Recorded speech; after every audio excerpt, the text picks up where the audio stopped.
I found the cheat code behind Jade Cargill's WWE success, and in this video I'm going to break down everything you need to know because Jade Cargill has made a huge impact in WWE. She's done so in 2024, and she's going to do so in 2025. I personally hope she will be in this year's Women's Royal Rumble match, although it does not look like it is going to be. If you go back to when Jade Cargill first jumped from AEW to WWE, well, it was a huge deal. It was one of AEW's bigger homegrown stars, not just some former WWE star or a New Japan star, a true homegrown talent. And so when she went to WWE, there was a lot of skepticism. There was a lot of criticism. There was a lot of doubt. And a lot of people thought that she was just simply overrated. A lot of people thought that she had a lot of charisma. She had potential, even though she was green as grass in the ring. As someone who considers himself to be a Jade Cargill supporter, a fan, I can admit to you now that yes, she was still very green. She still is very green in the ring. But there is one thing in pro wrestling in which you can teach. You can teach in-ring ability. You can teach promo ability. The only thing that you can't teach is charisma. And that is what WWE, in my opinion, purchased. When they signed her to a mega deal with big money on the line, they looked at her as a project, a developmental talent in which had a lot of poise, a lot of potential. They saw someone that they could mold. They saw someone that they could help build. And so when she signed on the dotted line, they made it a notable signing. They sent her to various media talking about the decision, talking about the potential, talking about the upside, talking about everything that WWE has to offer. They made her signing unique, different, a big deal.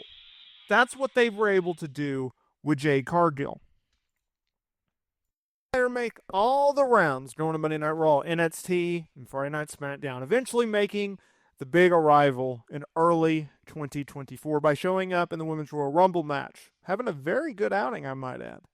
And so she goes to SmackDown, and we all know the song and dance. She has a WrestleMania moment. She's automatically paired with Bianca Belair and Naomi. Her and Bianca, they have a multi-time run as tag team champions. She mixes it up. She really doesn't have any embarrassing moments or anything like that. And that kind of leads us to today's video because I was thinking, okay, Jade Cargill, obviously she's been off of WWE television over the last few months. Whether she's injured, whether she's not injured, whether it's part of an angle, whether it's not, we know she's been down at the Performance Center and working out. Okay, there's been no reports that she's in the ring, just working out. So I was thinking to myself, what was it? What was it that was given to Jade Cargill? What is it that Jade Cargill had when she made the jump from AEW to WWE? What was it that made her first run in WWE, or her first year in her first run with WWE? What made it so great? Well, I think it's pretty simple. I think it's pretty straightforward. I think it comes down to these core things. Short matches, yep, that helped. Tagging with Bianca Belair, one of the most over baby faces in WWE. Pairing that with short matches, not being overexposed. Learning on the fly, but not overexposed. Number 3, her entrance. Her entrance is everything. Her entrance grabs you by the throat and automatically makes you want to see more. It is a entrance in which you don't want to miss. When you hear the music, when you see the lights go down, you know you want to watch it. It's unique, it's special, it's awesome. That's what they were able to do with her entrance. And number 4, everything that she does, from the moment that her music hit at the Royal Rumble to her entrance, to the way that she walked down to the ring, to the way she carried herself, to her in-ring movement, they have replicated that in every single match that she's done, whether it's singles, tags, trios, whatever. They've made her special. They've made everything count. So when you watch a Jade Cargill match, it feels important. It feels special. It feels unique. Do you get the trend here? Because I do. And that's what I picked up. And that's why I want to talk about it in today's video. Because you have to look at the history of WWE. It is very rare. It is very in between. Very selective. Where they take a talent from another promotion and they make their signing as big as they did. Very unique. They also fast-tracked her to the main roster. A lot of talents, they go to NXT first. Now, of course, there's been exceptions. Your AJ Styleses, your Carl Andersons, and your Luke Gallows, and Pentas and etc., right? But most of them, they go to NXT. But there hasn't been many talents off the top of my head, and I'm sure someone down in the comments there below will correct me if I'm wrong, but I don't remember ever having a talent in which they go down and they are put on television, main roster television, developmental television, and they are shopping to each general manager. Hey, do you want to sign me? This is my price tag. You convince me that I should sign with your brand, not the other way around. Right? Like, that was unique. Having her paired with Bianca Belair, huge. It was huge for her career. It was huge for her development. It was huge to get her over to the point where they got her over. It automatically told you that this is a main event type talent. I've said this multiple times here on the channel, but I believe that the women's tag team champions and the championships all come down to the holders.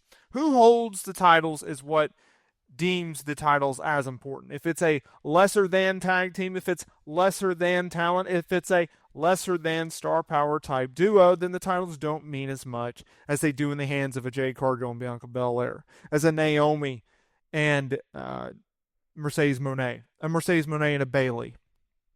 It just doesn't. You can't disagree with that. And so, from the packaging of Jade Cargill to the pairing with Bianca Belair, think about this. When Jade jumped from AEW to WWE, what did they do? They completely changed the game. They completely changed the presentation of Jade, and they've also changed the way that she was presented, the way that she was packaged. In AEW, she was this monstrous heel-type character who squashed everyone in her sight. She really did promos, and she really did long matches, despite the fact that she desperately needed longer matches to have more reps, learn more on the fly, in the ring, in person, in live action. They brought her in WWE, and they paired her with a Bianca Belair. They put her in a tag team, so they helped put her with someone that was super duper over and as a megastar or a top tier star. They also put her in a tag team, so all the pressure was not on her. They also took the expectations and they put it down a notch, but in a positive way. They also pushed her as a top tier star with gold on her mind. They didn't bring her in and her win the Women's World Championship or the Women's Championship her first night in or her first few months in. No, they paired her with a Bianca Belair, automatically over. So she went from a heel to a babyface. She changed the way that she worked in terms of selling and in-ring psychology. And she went from a single star who, let's be real, if she came in and won the Women's Championship, the Women's World Championship with that, everyone would have been like, oh my gosh, this is, outrage. But the women's tag team titles, who cares? That was smart by them. So props to them and how they've been able to do this.